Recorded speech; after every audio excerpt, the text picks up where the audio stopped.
In the early 1600s, the island at the mouth of the Hudson River was a wild frontier, a place of dense forests, tidal shores, and Lenape trade paths winding through the trees. The Lenape people, who had lived here for centuries, called it Mannahatta, a land of many hills. Into this world came European ships, first as explorers, then as traders, and finally as settlers determined to claim it. This is the story of New Amsterdam, the Dutch outpost that became New York, a small trading post transformed by ambition, conflict, labor, and shifting empires. Over the course of the 17th century, it grew from a handful of wooden houses into a bustling port of several thousand souls, a crossroads where Dutch, English, African, and indigenous worlds collided and blended.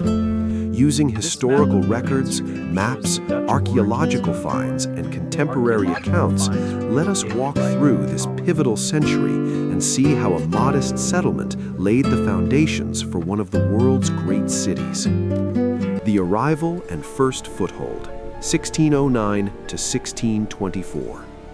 In September 1609, the English explorer Henry Hudson, sailing for the Dutch East India Company, anchored his ship Hal the Maan near what is now New York Harbor.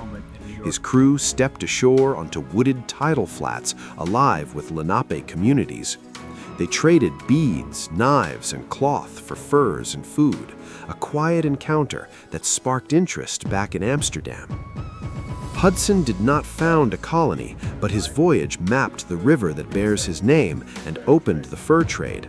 Over the next decade, Dutch traders established seasonal posts along the Hudson, including one near present-day Albany in 1614. By 1621, the Dutch West India Company received a charter to colonize and trade in the Americas. In 1624, the first permanent settlers, about 30 families, arrived on ships like the Eendracht, sent to build a fortified trading post at the southern tip of Manhattan. These early arrivals faced harsh realities, clearing thick forests with hand axes, enduring long winters, and negotiating with Lenape groups for land use. The settlement was called New Amsterdam, named after the canal city back home, and it centered around a rough wooden fort and a few thatched roof houses along the East River shore. The Manhattan Acquisition, 1626. In 1626, Director Peter Minuit negotiated with Lenape representatives to secure rights to Manhattan Island. The Dutch recorded paying 60 guilders worth of trade goods, tools, cloth, beads, and metal items, equivalent to roughly $1,000 to $1,500 in today's money, far more than the oft-repeated $24 myth from 19th century retellings. From the Dutch perspective, this was a purchase of ownership. From the Lenape view, it was likely agreement for shared use or alliance, not permanent sale. Land concepts differed profoundly between cultures. The Lenape did not sell in the European sense. They granted access in exchange for goods and peaceful relations. This misunderstanding set the stage for future tensions, but it gave the Dutch a secure base. They quickly fortified the site, building Fort Amsterdam, a star-shaped timber and earthwork structure with cannons overlooking the harbor. Settlers, mostly Dutch, with some Walloons, Germans, and others, felled trees, dragged logs through mud, and raised homes of wood frames filled with brick or wattle and daub. Smoke from hearths mixed with the scent of pine and river salt. By the 1630s, the population hovered around 300 to 500, growing slowly. Homes were modest, single-room dwellings with steep gabled roofs, a Dutch hallmark, small leaded windows, and brick fireplaces for cooking and warmth. Families rose at dawn to porridge or bread, tended gardens of cabbage and turnips, mended fishing nets, and prepared salted meats for winter.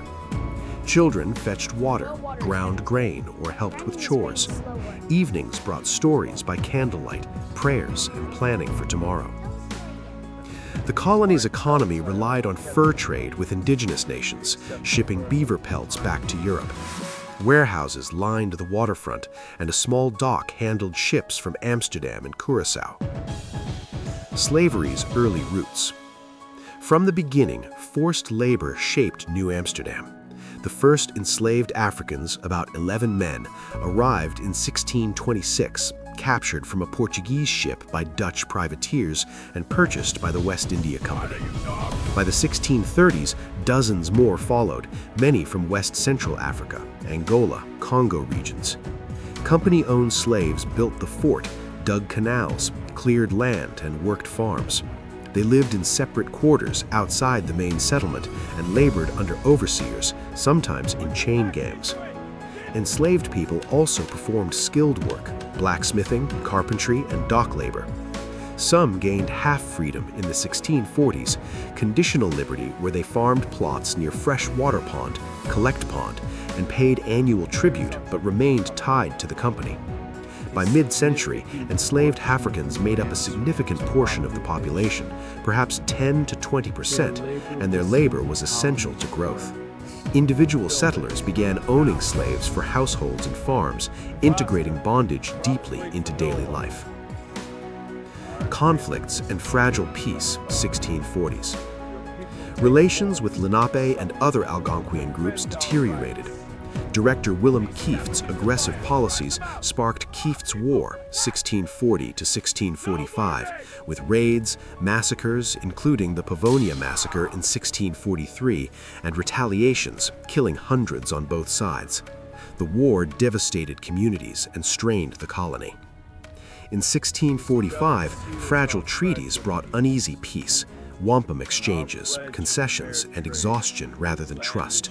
These agreements allowed rebuilding, but underlying tensions persisted. The English conquest, 1664. By the 1660s, New Amsterdam had grown to about 1,500 to 2,000 people, a diverse port with Dutch gabled houses, a windmill, and busy docks. But Anglo-Dutch rivalry boiled over. In August 1664, 4 English warships under Colonel Nichols entered the harbor, guns trained on Fort Amsterdam. Director Peter Stuyvesant, outnumbered and facing divided colonists weary of Dutch company rule, surrendered without a shot. The city passed peacefully to English control and was renamed New York after the Duke of York, future James II. Terms were lenient. Dutch residents kept property, language, and customs. Treaty and brief recapture, 1667 to 1674. The 1667 Treaty of Breda formalized the transfer. England kept New Netherland, the Dutch gained Suriname and other territories. In 1673, during the Third Anglo-Dutch War, a Dutch fleet under Cornelius Evertsen recaptured the city, renaming it New Orange and flying Dutch banners for nearly a year. Diplomacy prevailed. The 1674 Treaty of Westminster returned it to England permanently. New Orange became New York again, a brief flicker of the Old World before English dominance solidified. Growth under English rule, 1670s to 1690s. By the late 1670s, population reached 3,000 to 4,000. The old Stadhuis, Dutch city hall, served under English magistrates.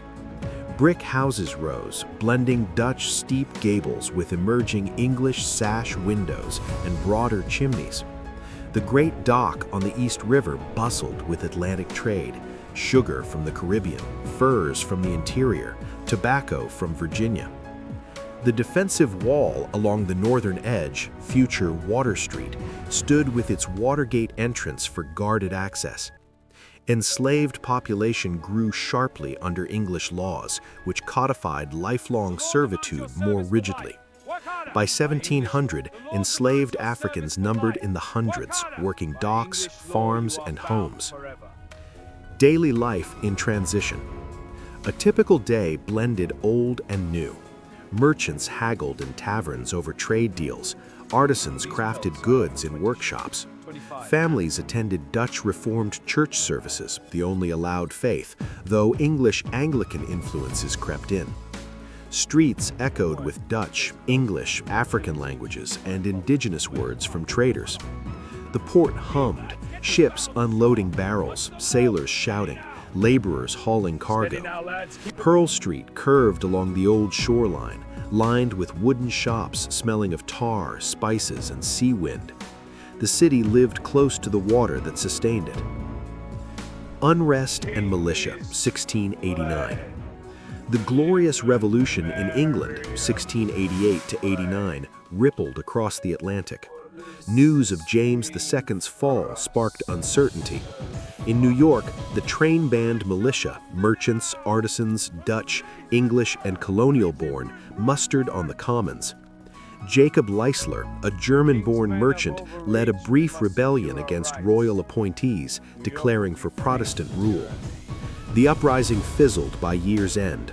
Leisler was later executed in 1691, but it highlighted tensions, shifting loyalties, fears of Catholic influence, and the colony's growing assertiveness. A city in the making.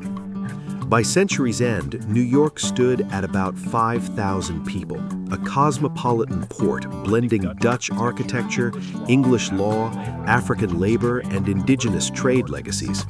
It was no longer a frontier post, but a vital link in the English Empire, with ambitions far beyond its wooden walls. The 1600s forged New York's identity, resilient, diverse, commercial, and marked by inequality. From Lenape shores to Dutch fort to English city, it answered the question of how a small settlement could endure empires, wars, and migrations. New Amsterdam solved it first. We have built on that foundation ever since.